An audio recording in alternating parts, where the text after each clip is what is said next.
चलिए आप सब विद्यार्थी को मेरे ओर से जोहार। तो आज के इस वीडियो में करने वाले हैं 10 क्लास गणित का चैप्टर नंबर 5, जिसका नाम है समांतर श्रेणी। इस वीडियो में मेनली हम लोग प्रश्नावली 5.1 को करने वाले हैं। उससे पहले कुछ फॉर्मूला को हम देखते हैं, उसके बाद आगे चैप्टर की ओर बढ़ते हैं। तो चलिए समझते हैं सबसे पहले समांतर श्रेणी क्या होता है। तो कोई भी संख्या जिसका ऐसा क्रम जिसमें संख्या का बीच बीच का जो अंतर है वो सेम होता है, इस प्रकार का जो भी संख्या क्रम होता है उसको बोलते हैं समांतर श्रेणी। ठीक है, जैसे कि उदाहरण के लिए आप देख लीजिए, यहाँ पे देखिए 2, 4, 6, 8, 10 सबके बीच का जो गैप है समान है। ठीक है, तो इस प्रकार का जो संख्या का जो क्रम होता है उसको हम क्या बोलते हैं, समांतर श्रेणी, या दूसरी शब्दों में बोलते हैं इसको एपी। एपी का मतलब होता है अर्थमेटिक प्रोग्रेशन। ठीक है, तो यहाँ पे जो भी आपका संख्या इस प्रकार से रहेगा, अगर बीच का अगर सेम सेम अगर गैप है तो इसको बोलते हैं समांतर श्रेणी। अगर कोई संख्या इस प्रकार से है 4, अगर मान लेते हैं 6 है यहाँ पे, और मान लेते हैं 9 है, तो देखिए इसके बीच का जो गैप है यहाँ पे 1 है, यहाँ पे 2 है, यहाँ पे 3 है। तो बीच का अगर गैप अगर सेम सेम नहीं है तो इसको एपी नहीं कहेंगे। ठीक है, और बीच का जो गैप होता है उसको बोलते हैं सर्वांतर। क्या बोलते हैं, सर्वांतर। ठीक है, तो चलिए हम देखते हैं अभी इसी के बेसिक पे हम लोग आगे की ओर बढ़ते हैं, फॉर्मूला देखेंगे। ठीक है, तो चलिए हम देखते हैं कुछ। सबसे पहली बात, जो भी एपी होगा उसमें पहला जो पद होगा उसको ए1 बोलेंगे, दूसरा पद को ए2 बोलेंगे, तीसरा को ए3 बोलेंगे, चौथा को ए4 बोलेंगे, और पांचवा को ए5 बोलेंगे। बहुत ही इंटरेस्टिंग चैप्टर है, अंतिम तक बने रहिएगा, और कोई सवाल होगा तो जरूर से कमेंट करके पूछ सकते हैं। तो चलिए हम शुरू करते हैं। देखिए, जब भी कोई एपी होता है तो एपी में पहला पद को ए1 से, ए2 दूसरा पद होता है, ए3 तीसरा पद होता है, ए4 चौथा पद होता है। इस प्रकार से आगे पद बढ़ते रहता है। ठीक है, अगर हम चाहते हैं कि इसके बीच का जो अंतर है उसको अगर पता करना है तो हम क्या कर सकते हैं, हमेशा याद रखिएगा ए2 माइनस ए1, यानी कि हमेशा आगे वाला पद को पीछे वाला पद के साथ माइनस कर देना है, तो उसके बीच का अंतर निकल जाएगा। अंतर को बोलते हैं सर्वांतर। ठीक है, जिसको हम दिखाते हैं डी से। तो यहाँ देखिएगा ए2 का मान कितना है 4, बीच में माइनस ए1 का मान कितना है 2, अगर माइनस कर देंगे तो कितना बचता है 2, यानी कि इसका बीच का सर्वांतर कितना निकल गया, 2 निकल गया। ठीक है, 2 निकल गया। बात समझ में आ रहा है। तो इस प्रकार से जो जो भी एपी होगा उसको ए1 ए2 ए3 इस प्रकार से दिखाना है। ठीक है, और डी निकालने का जो फॉर्मूला है आपको इस प्रकार से करना है। जैसे कि अगर मान लेते हैं इन दोनों के बीच का अगर हम जानना चाहते हैं अंतर कितना है, तो हम कैसे करके निकालेंगे, डी बराबर हो जाएगा ए4 माइनस ए3, यानी कि आगे वाला पद को पीछे वाला पद के साथ माइनस कर देना है, तो हम लोग का सर्वांतर निकल जाता है। ठीक है, आपको समझ में आ गया। एक फॉर्मूला और है, ए एन बराबर ए प्लस एन माइनस वन, और बाहर में ब्रैकेट के बाहर में डी। ठीक है, तो यहाँ समझते हैं। यहाँ पे देखिए, जैसे कि मानते हैं ये जो एपी है इसमें आगे में बढ़ते हुए ये जो एपी है 20 तक पहुंचता है, तो ये जो अंतिम पद होता है एपी का उसको एन से दिखाते हैं। ठीक है, जो एपी का अंतिम पद होता है उसको किससे दिखाते हैं, एन से दिखाते हैं। और ये जो देख रहे हैं मानते हैं ये 8, 8 कितना नंबर पद संख्या में है, 8 जो है ना 4 नंबर पद संख्या में।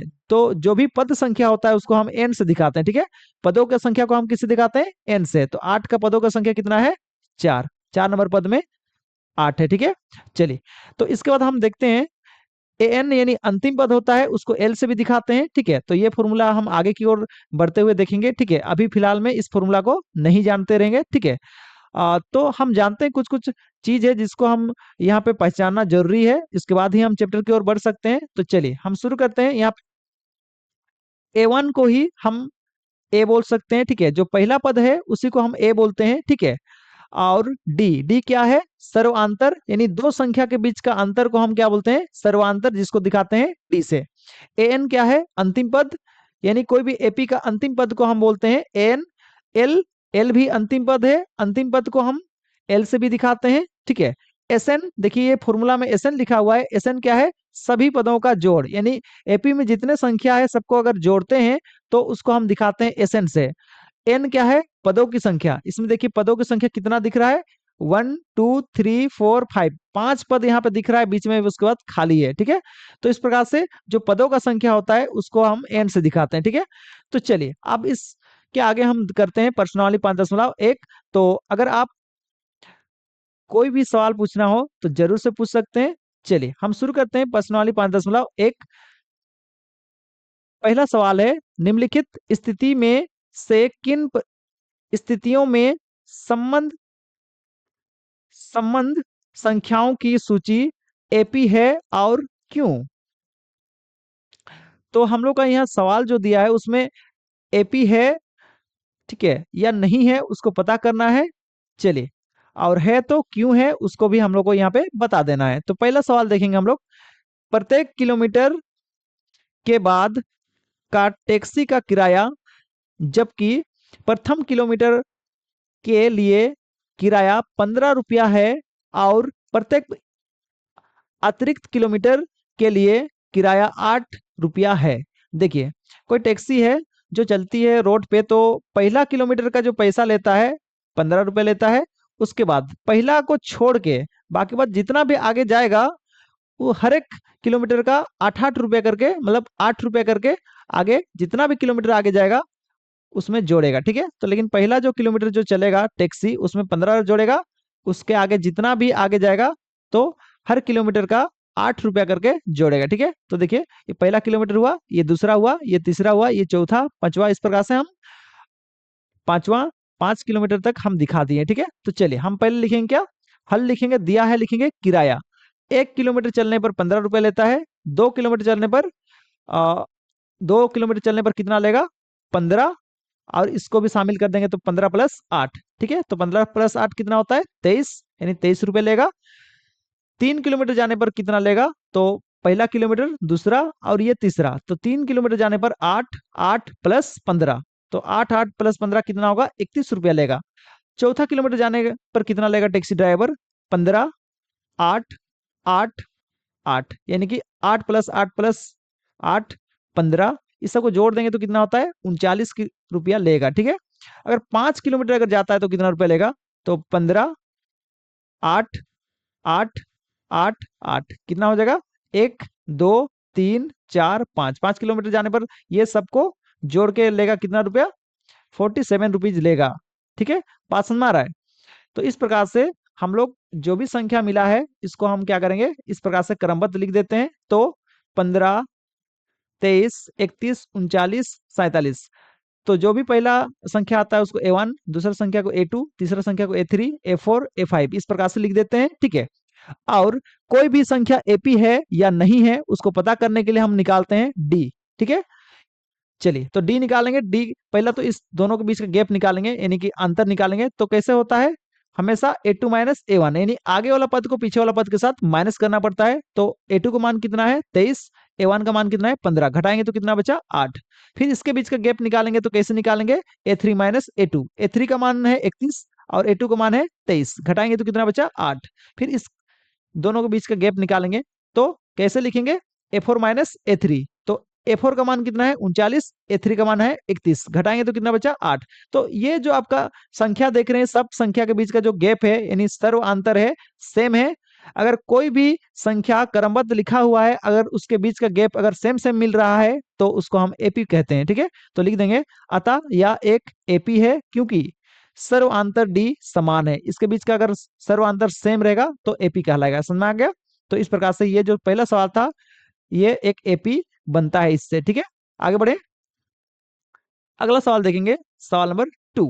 तो सवाल नंबर 2 को ध्यान दीजिएगा, किसी बेलन में उपस्थित हवा की मात्रा जबकि वायु निकालने वाला पंप प्रत्येक बार केवल प्रत्येक बार बेलन की शेष हवा का 1/4 भाग बाहर निकाल देता है। तो कोई बेलन है, ठीक है, तो कोई बेलन है उसमें से हवा निकालता है कोई पंप, तो किस प्रकार से निकालता है उसको हम चलिए देखते हैं थोड़ा सा। मान लेते हैं ये कोई बेलन है, इसके अंदर हवा भरा हुआ है। ठीक है, चलिए मान लेते हैं एक समय के लिए कि इसके अंदर में टोटल जो हवा भरा हुआ है कितना भरा हुआ है, मान लेते हैं 128। ठीक है, इतना मान लेते हैं हवा भरा हुआ है। ठीक है, तो हम इसको किस प्रकार से बनाएंगे, चलिए देखते हैं। पहले हल लिखेंगे और माना कि बेलन में उपस्थित कुल हवा, मान लेते हैं कि इस बेलन के अंदर में कुछ कुल उपस्थित हवा कितना है, 128, ठीक है। चलिए, तो हम इसको एक बार खोलेंगे तो कुल हवा का कितना भाग निकल जाता है, 1/4 भाग निकल जाता है, ठीक है। तो चलिए समझते हैं कैसे। तो इसके लिए आप एक फॉर्मूला याद रखिएगा, ठीक है।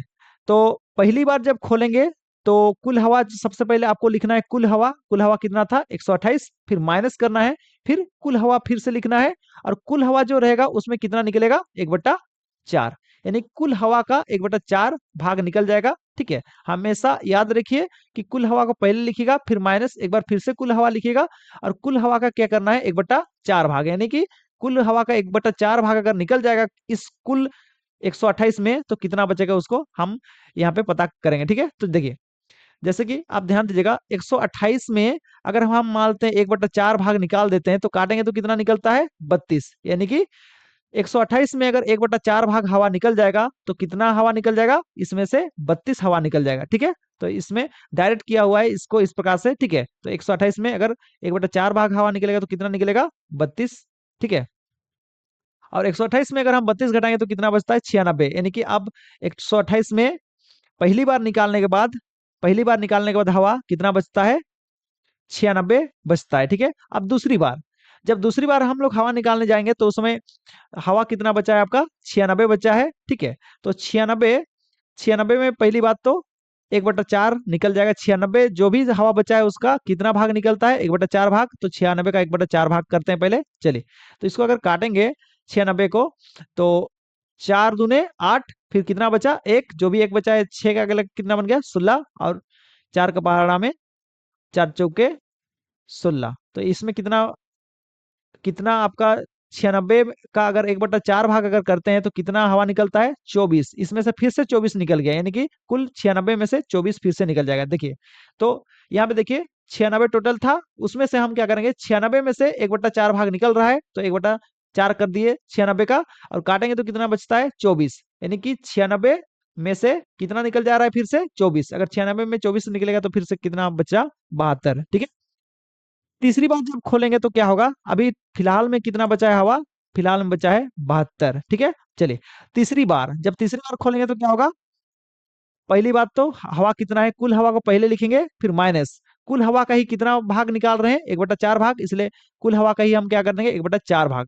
तो 72 में 1/4 भाग निकलेगा तो कितना निकलेगा, 18 निकलेगा, ठीक है। यानी 72 में 1/4 भाग अगर हवा फिर से निकल जाएगा तो इसमें से कितना हवा निकल जाएगा, फिर से 18 हवा निकल जाएगा, ठीक है। तो चलिए, कुल हवा में से 18 फिर घटाएंगे तो कितना बचता है, 54, अब इसके अंदर में कितना बचेगा, 54, यानी 54 इसके अंदर हवा बचे रहेगा, ठीक है। तो इस प्रकार से तो लिखेंगे, फिर उसका जो भी यहाँ पे संख्या है उसको हम यहाँ पे क्या कर देंगे, लिख देंगे, ठीक है। तो यहाँ पे क्या है आपका 96, यहाँ पे है आपका 72, यहाँ पे आपका 54, इसी प्रकार से बनाना है, ठीक है। आगे डॉट डॉट कर देना है, क्योंकि आगे भी अगर हम इसको निकालना चाहेंगे तो आगे भी निकलते जाएगा हवा, ठीक है। चलिए, तो सबसे पहले हम करते हैं इसके बीच का अंतर को चेक, अगर सेम है तो एपी कहलाएगा, अगर अंतर सेम नहीं है तो एपी नहीं कहलाएगा, ठीक है। बात समझ में आ रहा है, चलिए शुरू करते हैं। तो पहला जो पद होता है इसको ए वन बोलते हैं, दूसरा पद को ए टू बोलते हैं, तीसरा पद को ए थ्री बोलते हैं। तो सबसे सबसे पहली बात, सर्वांतर का फॉर्मूला क्या होता है, a two minus a one. A two का मान कितना है, 72, ए टू का मान 72, और ए वन का मान कितना है आपका, 96, ठीक है। एक जन संख्या का प्लस है, एक जन संख्या का माइनस है, तो क्या करना पड़ता है, घटाना पड़ता है। 96 में अगर 72 घटाएंगे तो कितना बचेगा, 24 बचेगा, ठीक है। और घटाने के बाद जो है ना, बड़ा वाला संख्या के जो भी साइन रहता है उसको हम आगे तरफ लगाते हैं। तो बड़ा वाला संख्या का क्या साइन है, माइनस, इसलिए आंसर का क्या लग गया, माइनस। फिर से इस दोनों का गैप को निकालते हैं, चलिए। तो ये दोनों संख्या का बीच का गैप कैसे निकलेगा, a three minus a two. ए3 का मान कितना है, 54, ए टू का मान कितना है, 72। तो एक जन इसका कुछ नहीं दिख रहा, मतलब प्लस में है, इसका क्या है, माइनस। तो 72 में अगर 54 घटाते हैं तो कितना बचता है, 18 बचता है। और बड़ा वाला संख्या अगर देखिए माइनस है तो आंसर क्या लग जाएगा, माइनस। तो देखिए इसके बीच का जो अंतर आया सेम सेम नहीं है, तो लिखेंगे अतः या एपी नहीं है, क्योंकि डी समान नहीं है, डी यानी कि सर्वांतर समान नहीं है। समझ में आ गया। तो इस प्रकार से ये जो आपका इस सवाल में जो भी बन रहा है ये एपी नहीं बनेगा, ठीक है। इसके बाद आगे देखेंगे अगला सवाल, सवाल नंबर 3।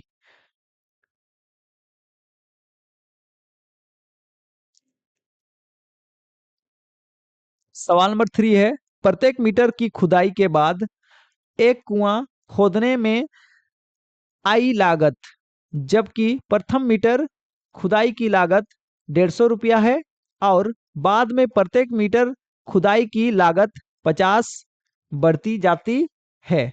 देखिए, कोई कुआं खोदा जा रहा है, उस कुआं में पहला जो 1 मीटर अगर खुदाएगा, उसमें पहला मीटर जो खुदाएगा उसमें आपका खर्च होगा 150 रुपया। उसके आगे जितना भी अंदर में एक एक मीटर करके खुदाएगा, उसमें हर मीटर का दाम 50 रुपया करके लिया जाएगा। ठीक है, तो इस प्रकार से हर एक मीटर का आगे जितना भी खुदाएगा, जितना भी मीटर, उसको 50 रुपया करके आगे पैसा जोड़ा जाएगा। ठीक है, ये कुआं है। चलिए, तो हम देखते हैं क्या इसमें बनता है। चलिए, सबसे पहले हल लिखते हैं, दिया है लिखते हैं। पहला मीटर, मामदीर की मतलब मीटर खुदाई की लागत, पहला मीटर खुदाई की लागत कितना लग रहा है? 150 रुपया। दूसरी मीटर खुदाई, देखिए ये डॉट डॉट का मतलब ऊपर में जो लिखा है उसी को लिखना है। ठीक है, दूसरी मीटर खुदाई की लागत कितना लगेगा? दूसरी मीटर खुदाई कराएंगे तो पहला मीटर में 150, फिर अगला मीटर में फिर 50, तो 150 और 50 को जोड़ना पड़ेगा। 150 और 50 को जोड़ेंगे कितना होगा? हमारा हो जाएगा 200। ठीक है, तो यानी कि दूसरा मीटर खोदने पर कितना खर्च होगा? 200 रुपया। अगर तीसरा मीटर खुदाई की लागत, अगर तीसरा मीटर अगर खोदते हैं तो कितना लगेगा? 150 प्लस 50 प्लस 50, ये 3 मीटर हो गया। 3 मीटर खोदने पर कितना होगा? 150, 50, 50 टोटल जोड़ेंगे तो कितना होगा? 250। ठीक है, अगर चौथी मीटर अगर हम खोदना चाहते हैं कुआं, तो उसका कितना लागत लागत लगेगा? तो उसके लिए हम लोग का लागत होगा 150 प्लस 50 प्लस 50 प्लस 50। ठीक है, इस प्रकार से सबको जोड़ देंगे तो कितना हो जाएगा? 300। यानी कि चौथा मीटर अगर खोदते हैं तो हमको 300 रुपया लागत लगेगा कुआं खोदने में। ठीक है, तो जो भी यहाँ पे संख्या आया है उसको हम क्या करेंगे? लाइन लाइन से लिख देंगे। ठीक है, अब पहला को A1 बोलेंगे, दूसरा को A2, A3, A4। ठीक है, डॉट डॉट करेंगे क्योंकि जितना भी आगे कुआं खुदा जाएगा उस प्रकार से आगे बढ़ते जाएगा। ठीक है, तो अब हम क्या करेंगे? जो भी संख्या है उसका बीच का अंतर चेक करेंगे। अगर अंतर सेम निकला तो ये जो सवाल में दिया गया संख्या है वो एपी कहलाएगा। अगर अंतर सेम नहीं है तो एपी नहीं कहलाएगा। ठीक है, चलिए, तो डी निकालेंगे। तो डी में सबसे पहले इसका बीच का गैप निकालेंगे। A2 माइनस A1, A2 का मान कितना है? 200, A1 का मान है 150, घटाएंगे तो कितना बचता है? 50। फिर इस दोनों के बीच का गैप निकालेंगे, A3 माइनस A2। तो A3 का मान है 250, A2 का मान है 200, घटाएंगे तो कितना बचा? 50। फिर आगे इस ये दोनों का गैप निकालेंगे तो क्या होगा? A4 minus A3। A4 का मान है आपका 300, A3 का मान है आपका 250, घटाएंगे तो कितना बचता है? 50। देखिए, ये जो संख्या है, संख्या का बीच का जो गैप है सेम सेम आ रहा है। इसका मतलब ये क्या है? एक एपी है, तो लिख देंगे नीचे में अतः या एपी है, क्योंकि डी समान है। डी यानी सर्वांतर समान है। ठीक है, बात समझ में आ रहा है? चलिए, इसके बाद आगे बढ़ते हैं। अगला सवाल है सवाल नंबर 4। चलिए, अगला सवाल है सवाल नंबर 4। तो हम देखते हैं सवाल नंबर 4। खाते में प्रत्येक वर्ष का मिश्र धन, जबकि 10,000 की राशि 8% वार्षिक वार्षिक की दर से चक्रवृद्धि ब्याज